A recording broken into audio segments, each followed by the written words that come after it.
Welcome to today's episode of Club Geneva, your podcast, your voice. I'm your host, Shade. Please like and subscribe so we can grow our viewers and produce more content.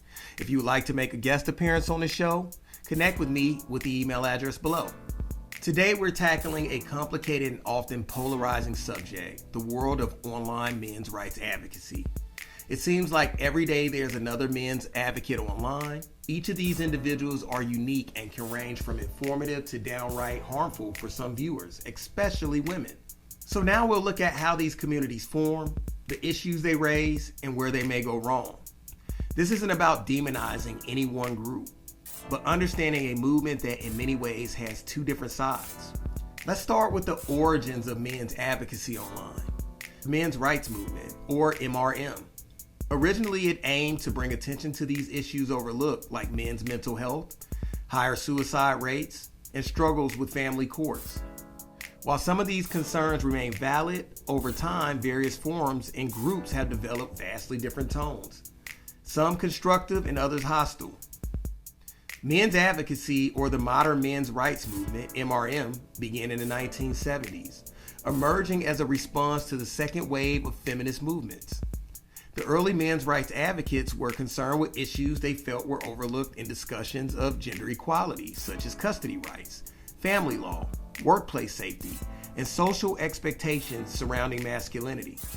Men's rights advocacy in the 1970s focused on fathers' rights and family courts, especially related to custody and divorce. Advocates argued that men were often disadvantaged in custody decisions, which traditionally favored mothers.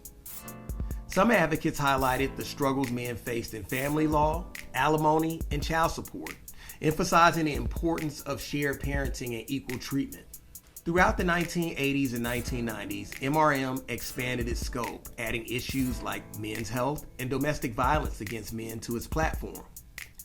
Groups like the National Coalition for Men, founded in 1977, became a prominent advocate for men's rights. These years also saw the development of some controversial factions within the movement, with a few groups adopting an anti-feminist stance, arguing that feminism marginalized men and ignored their issues. Now, the internet allowed the movement to grow and reach audiences in the early 2000s. Online forums and websites such as Paul Elam's A Voice for Men launched in 2009, providing men with the space to discuss their experiences and advocate for issues like false accusations, biased family courts, and higher suicide rates amongst men. Social media has since amplified these discussions, bringing both mainstream and more extreme voices into the spotlight.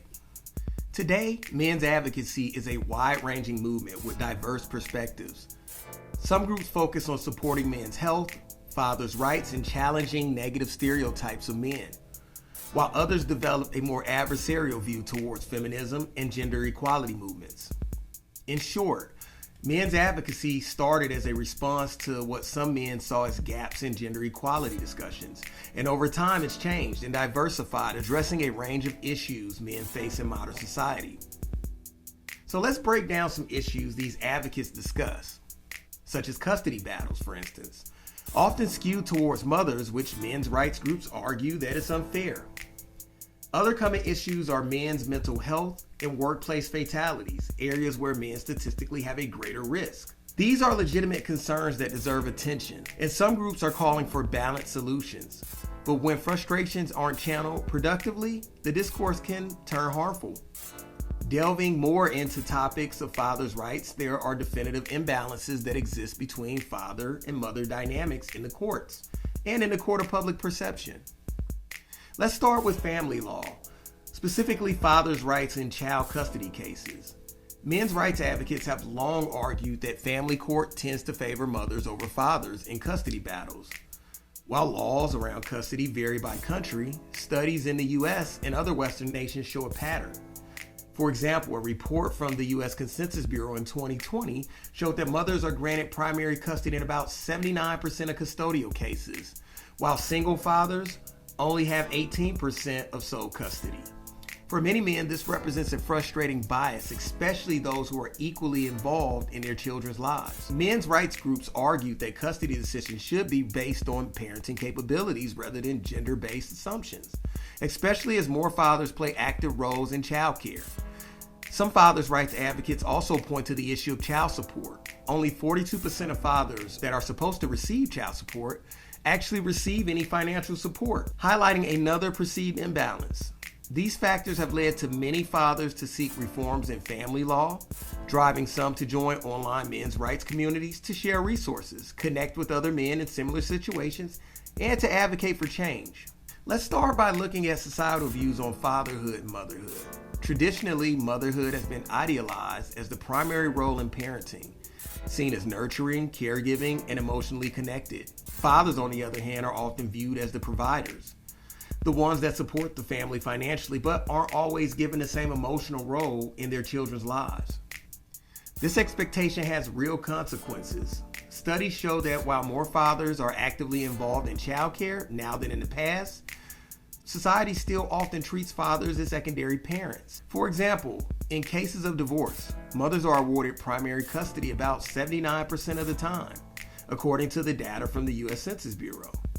This means that even if fathers are willing to be able to be involved, they're often not given the same opportunities as mothers to be regular presence in their children's daily lives. This societal view can be harmful to both fathers and children.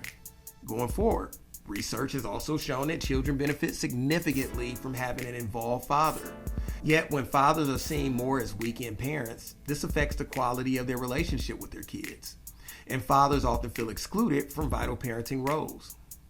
Next, let's talk about marriage and divorce. In marriage, traditional gender expectations still linger. Men are often expected to be primary earners, while women may be viewed as primary caregivers. But divorce rates show us that these roles are shifting. Around 40 to 50% of marriages in the U.S. end in divorce, and over 60% of divorces are initiated by women. Well, studies suggest that women may leave marriages where they feel undervalued, or when they find themselves balancing household responsibilities without enough support. Women are also more likely to gain primary custody in divorce cases, which can give them a stronger sense of stability post-divorce, knowing they'll likely be the primary caregivers. On the other hand, men face different challenges in divorce, especially regarding custody and child support. And that brings us to the third topic, child support. The child support system is designed to ensure that children receive financial support from both parents after separation. But for many fathers, the system can feel more like a penalty than a support structure. Here's where things get complicated. Men are more likely to be non-custodial parents, meaning they pay child support to the custodial parent, who is usually the mother.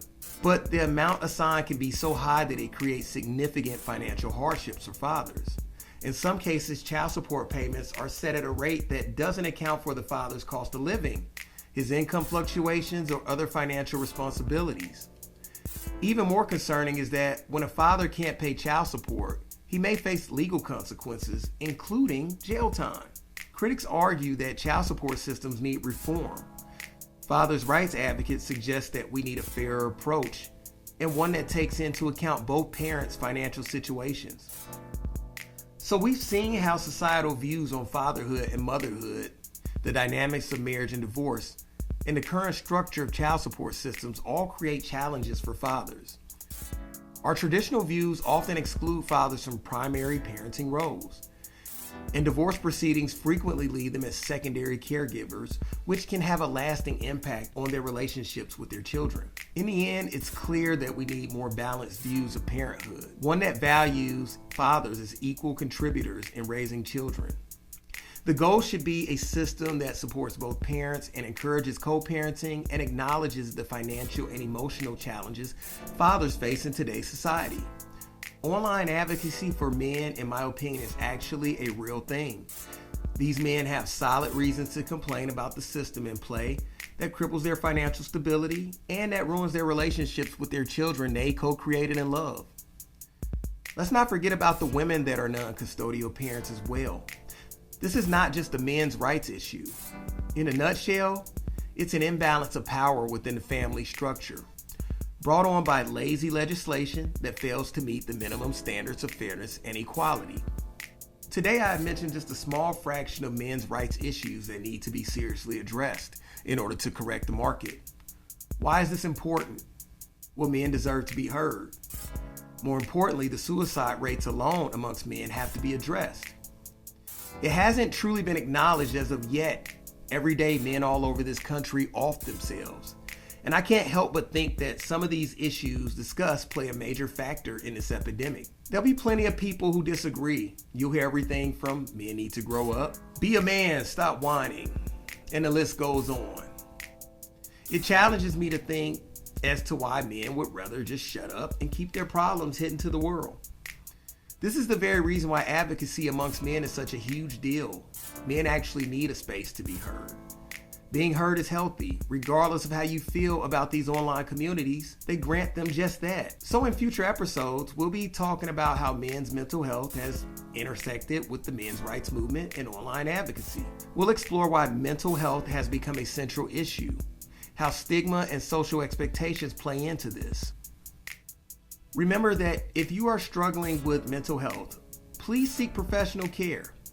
I'm a strong advocate for men and women alike taking charge of our mental health. I've been there myself, and I still continuously evaluate my own mental health. So don't feel embarrassed, ladies and gents. This is cool and quite normal. You are not on an island by yourself, so let's do this for the people who love us and, more importantly, ourselves. Stay tuned, and remember to subscribe to Club Geneva if you haven't already. This is Shady, and I'm signing off, and we'll catch you next time as we dive deeper into understanding men's mental health and the ongoing journey towards support and advocacy. Take care.